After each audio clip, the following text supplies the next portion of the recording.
முதல் வாசகம். திருத்தூதர் பணி அதிகாரம் 14 திருவசனங்கள் 5 முதல் 18 வரை. பிற இனத்தாரும் யூதரும் தம் தலைவர்களுடன் சேர்ந்து திருத்தூதரை இழிவுபடுத்தி கல்லால் எறிய திட்டமிட்டனர். இதை அவர்கள் அறிந்து லிகவோனியாவில் உள்ள நகரங்களான லிஸ்திராவுக்கும் தெருப்பைக்கும் அவற்றின் சுற்றுப்புறங்களுக்கும் தப்பி சென்றார்கள். அங்கெல்லாம் அவர்கள் நற்செய்தியை அறிவித்தார்கள். லிஸ்திராவில் கால் வழங்காத ஒருவர் இருந்தார். பிறவிலேயே கால் ஊனமுற்றிருந்த அவர் ஒருபோதும் நடந்ததில்லை. அவர் அமர்ந்து பவுல் பேசியதை கேட்டுக் கொண்டிருந்தார். அவரிடம் நலம் பெறுவதற்கான நம்பிக்கை இருப்பதை கண்டு பவுல் அவரை உற்று பார்த்தார். உரத்த குரலில், நீர் எழுந்து காலூன்றி நேராக நில்லும் என்றார். அவர் துள்ளி எழுந்து நடக்க தொடங்கினார். பவுல் செய்ததை கூட்டத்தினர் கண்டு லிகவோனிய மொழியில், தெய்வங்கள் மனித உருவில் நம்மிடம் இறங்கி வந்திருக்கின்றன என்று குரல் எழுப்பி கூறினர்.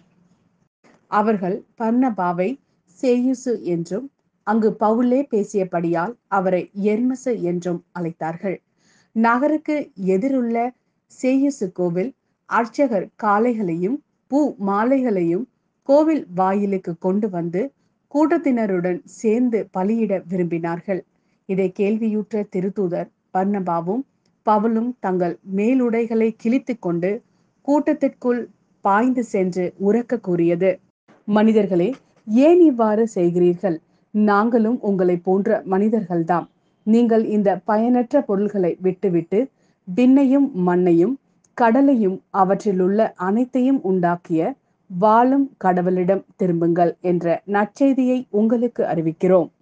கடந்த காலங்களில் அவர் அனைத்து மக்களினங்களையும் அவரவர் வழிகளில் நடக்கும்படி விட்டிருந்தார்.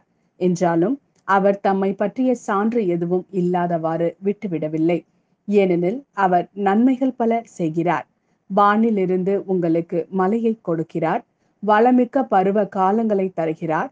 நிறைவாக உணவளித்து உங்கள் உள்ளங்களை மகிழ்ச்சி பொங்க செய்கிறார்.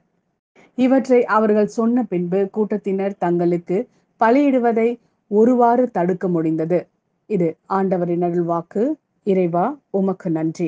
யோவான் எழுதிய நற்செய்தி அதிகாரம் 14 திருவசனங்கள் 21 முதல் 26 வரை. என் கட்டளைகளை ஏற்று கடைபிடிப்பவர் என் மீது அன்பு கொண்டுள்ளார். என் மீது அன்பு கொள்பவர் மீது தந்தையும் அன்பு கொள்வார்.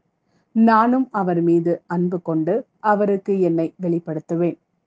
யூதா இஸ்காரியோத் யூதாஸ் அல்ல, மற்றவர்.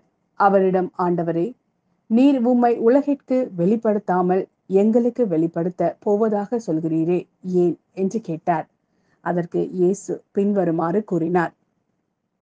என் மீது அன்பு கொண்டுள்ளவர் நான் சொல்வதை கடைபிடிப்பார்.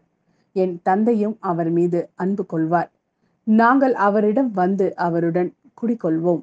என் மீது அன்பு கொண்டிராதவர் நான் சொல்வதை கடைபிடிப்பதில்லை. நீங்கள் கேட்கும் வார்த்தைகள் என்னுடையவை அல்ல, அவை என்னை அனுப்பிய தந்தையுடையவை.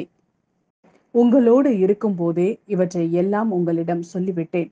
என் பெயரால் தந்தை அனுப்ப போகிற தூய ஆவியாராம் துணையாளர் உங்களுக்கு அனைத்தையும் கற்றுத்தருவார். நான் கூறிய அனைத்தையும் உங்களுக்கு நினைவூட்டுவார்.